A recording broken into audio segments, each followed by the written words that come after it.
কেউ রাতারাতি সফল বা পরিপক্ক হয় না। প্রতিটি সাফল্যের চূড়ায় নিহিত থাকে বহু ব্যর্থতা, পরীক্ষা আর দীর্ঘ অপেক্ষার পথ। একজন সাংবাদিক আতাহার ইকবাল হয়ে ওঠার পেছনেও লুকিয়েছিল অজস্র না বলা গল্প। কক্সবাজার প্রেস ক্লাবের প্রতিষ্ঠাতা সদস্য, সাবেক সভাপতি ও সাধারণ সম্পাদক সদ্য প্রয়াত বর্ষিয়ান সাংবাদিক আতাহার ইকবাল ছিলেন এমনই একটি চিত্রনাট্যের চরিত্র। গতকাল বিকেলে সাংবাদিক আতাহার ইকবাল স্মরণে কক্সবাজার প্রেস ক্লাব আয়োজিত শোকসভা ও দোয়া মাহফিলে বক্তারা এমনটি তুলে ধরেছেন। এ সময় প্রধান অতিথি সংসদ সদস্য লুৎফর রহমান কাজল বলেন, আতাহার ইকবাল বহুমুখী প্রতিভার অধিকারী ছিলেন। সাংবাদিক সমাজের অধিকার আদায়ে আপোষহীন ছিলেন সবসময়। তাঁর লিখনের কারণে পর্যটন নগরীতে অনেক উন্নয়ন সাধিত হয়েছে। সংগঠনের সভাপতি মাহবুবুর রহমান সভাপতিত্বে বিশেষ অতিথি ছিলেন সংসদ সদস্য অ্যাডভোকেট শামীম আরা স্বপ্না।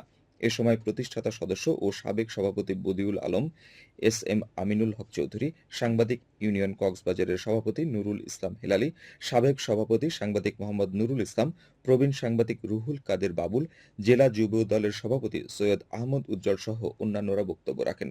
পরে মরহুমের শান্তি কামনা করে বিশেষ দোয়া মাহফিল পরিচালিত হয়।